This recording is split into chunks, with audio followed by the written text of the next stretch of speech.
Nous bénissons notre Seigneur et nous vous saluons dans son précieux nom. Nous allons encore partager la parole de Dieu ensemble. Et le sujet de méditation sera centré sur Jésus-Christ notre Seigneur, sa Seigneurie. Parce que pour mener une vie chrétienne victorieuse, il est important de connaître Jésus comme son Seigneur personnel. Philippiens chapitre 2, nous allons lire les versets 9 à 11. Là, il est écrit: c'est pourquoi aussi Dieu l'a souverainement élevé et lui a donné le nom qui est au-dessus de tout nom,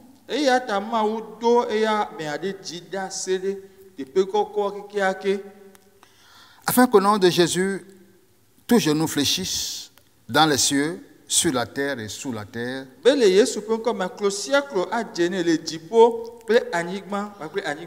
et que toute langue confesse que Jésus-Christ est Seigneur, à la gloire de Dieu le Père.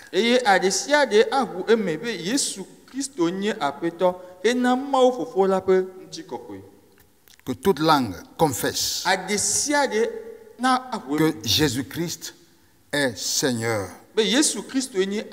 Et ceci à la gloire de Dieu. Dans ce passage, nous voyons que le plan de Dieu, c'est que tous les hommes arrivent à reconnaître Jésus comme Seigneur et à confesser sa Seigneurie dans leur vie. Tous les hommes.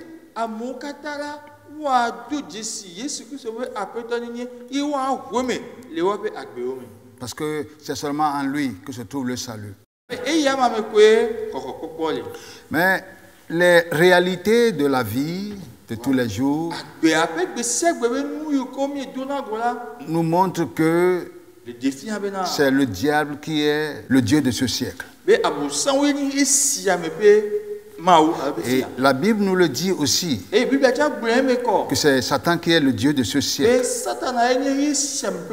Et c'est lui qui est venu pour voler.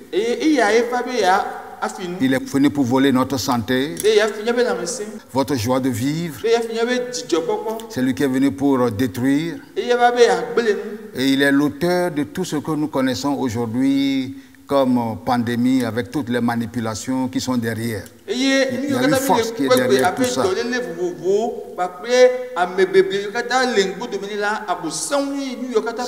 c'est le job de Satan. Il est venu pour ça. Et l'homme naturel marche sous la domination, sous le règne du prince de ce monde.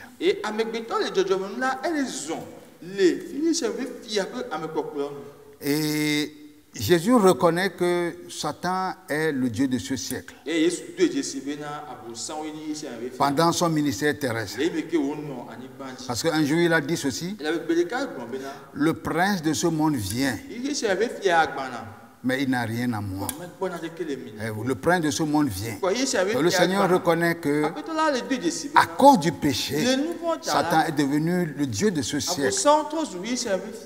Et le Saint-Esprit, dans les épîtres de Paul, a également montré que c'est Satan qui est le Dieu de ce siècle. Le Dieu de ce siècle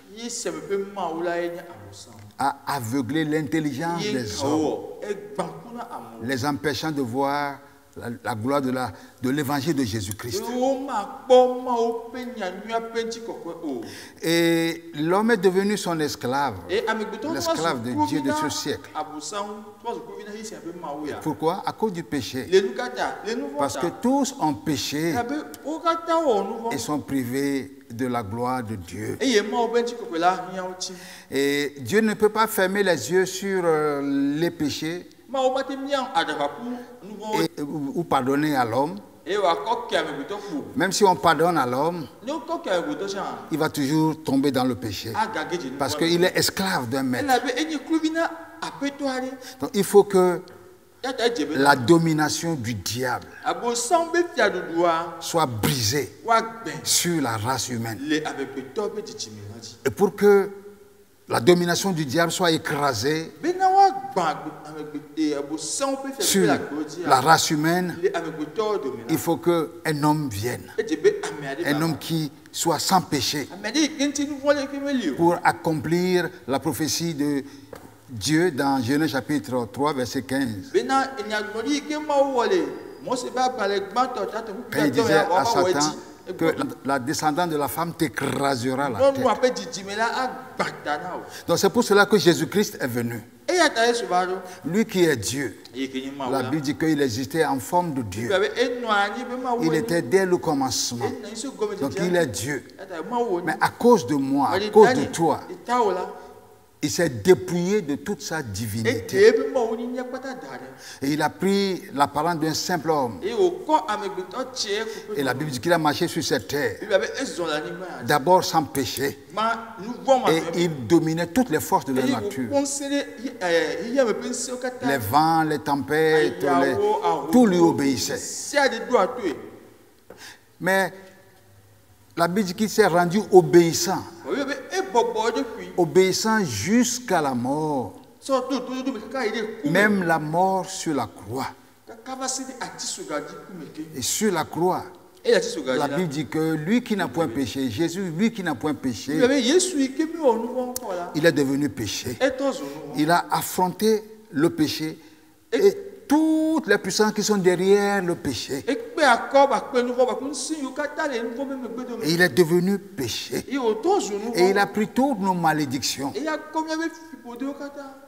Il a affronté le péché, les maladies. Et finalement, il a affronté la mort. Et tout ça en tant qu'homme. En tant qu'homme.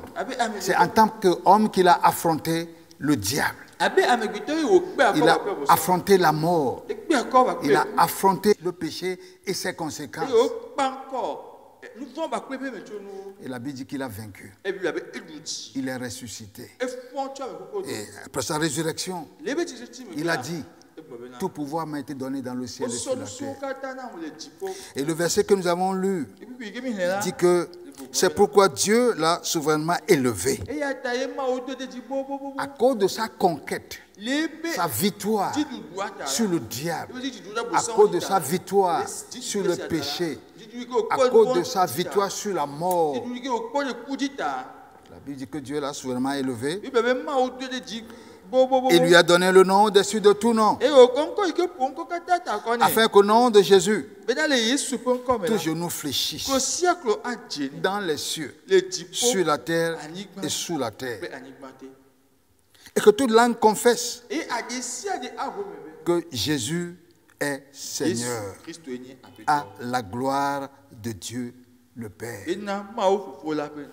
Donc, parce que Christ a brisé la puissance du péché. La Bible dit que sur la croix, il a dépouillé les principautés.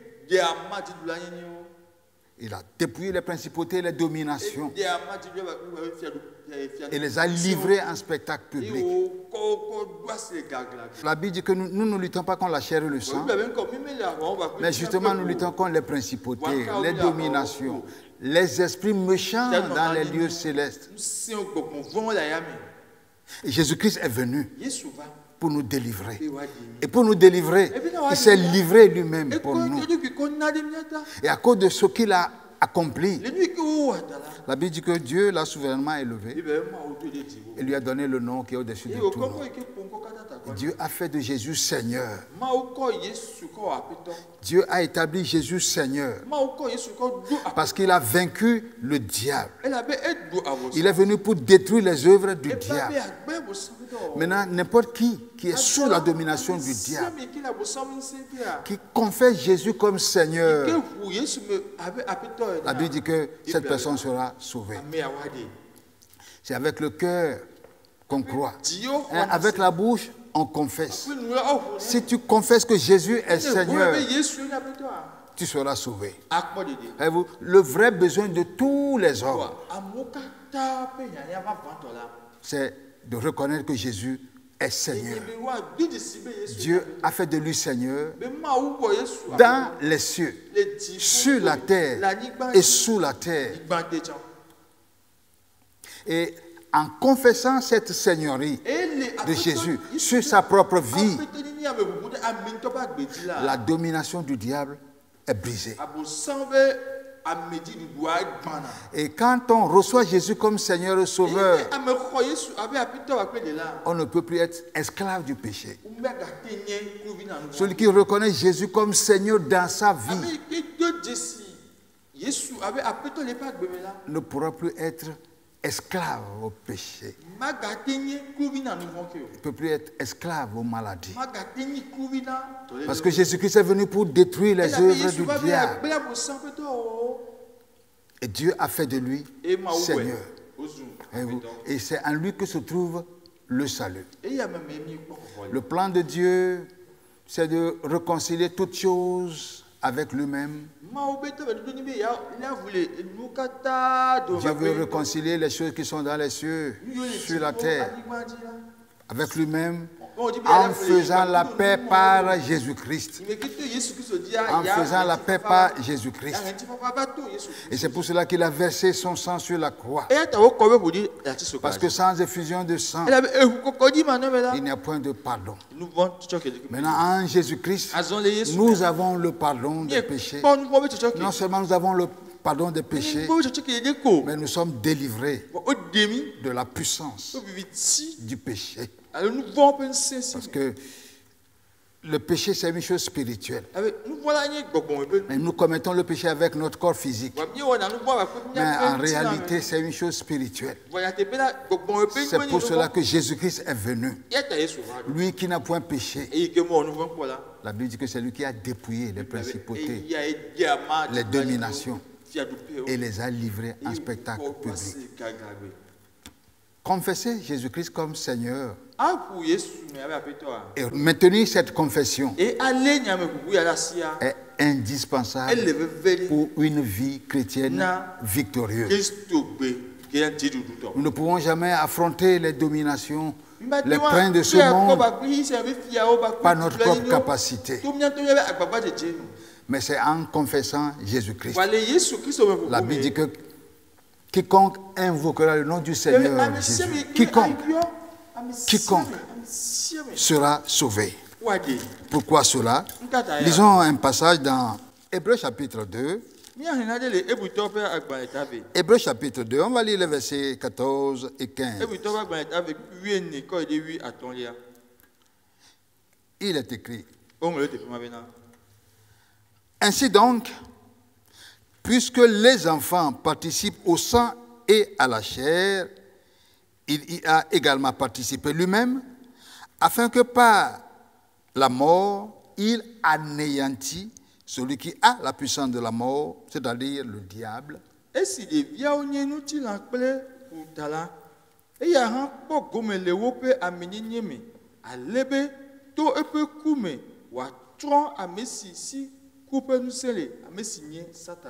Et qu'il délivra tous ceux qui, par crainte de la mort, étaient toute leur vie retenus dans la servitude.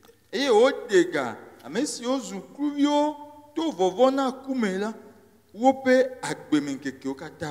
la Bible dit que les hommes, par crainte de la mort,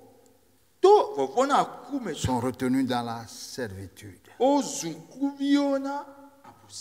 Et parce que les hommes gémissent sous la domination, la servitude du diable. C'est pour cela que Jésus aussi a pris sur lui la chair et le sang. Puisque les enfants participent au sang et à la chair, il y a participé également lui-même. Afin que par la mort, Jésus devait passer par la mort. Et par sa mort et sa résurrection, la Bible dit qu'il a anéanti celui qui a la puissance de la mort. Par sa mort et sa résurrection, il a écrasé la puissance du diable. Mais c'est dans la vie de ceux qui croient en lui. Parce que Jésus-Christ est Seigneur. Il est venu pour établir son royaume. C'est pour son royaume qu'il est venu. Mais ce royaume, c'est pour ceux qui se soumettent à sa seigneurie. Et ceux qui reconnaissent sa seigneurie. La Bible dit que Christ a anéanti celui qui a la puissance de la mort, c'est-à-dire le diable. Et maintenant, il règne. Il règne. Il est venu pour nous délivrer, pour nous libérer de notre captivité. Et c'est pour marcher dans la liberté des enfants de Dieu. Oh, Dieu est saint. Et si nous voulons marcher avec Dieu, nous devons lui ressembler. Nous pouvons lui ressembler si effectivement Jésus est notre Seigneur, Sauveur. Si Christ règne sur nous, s'il domine dans notre vie, il nous transforme à son image par son esprit qui est en nous. C'est pour cela que quiconque invoque le nom de Jésus-Christ a en lui l'esprit de Jésus. La Bible dit, si quelqu'un n'a pas en lui l'esprit de Jésus-Christ, il ne lui appartient pas. On peut connaître l'Église sans connaître le chef de l'Église. On peut être dans l'Église sans être en Jésus-Christ.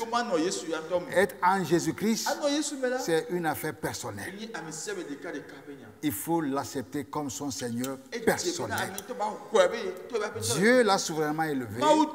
Dieu l'a établi Seigneur dans les cieux, sur la terre et sous la terre. Mais il faut qu'il soit ton Seigneur personnel. C'est là une communion entre Jésus-Christ et nous. Nous ne pouvons pas être sous sa seigneurie sans communion avec lui. Sans communion avec lui.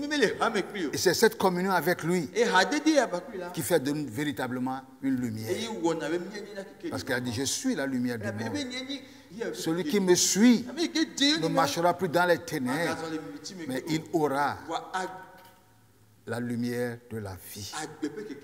C'est ce que Jésus nous apporte comme Seigneur et Sauveur. C'est en lui que nous avons la vie.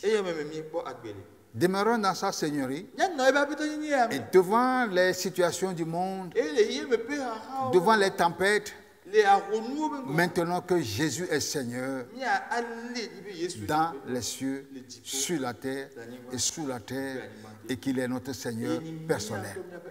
Et c'est là la source de notre victoire. Que Dieu nous bénisse. Amen.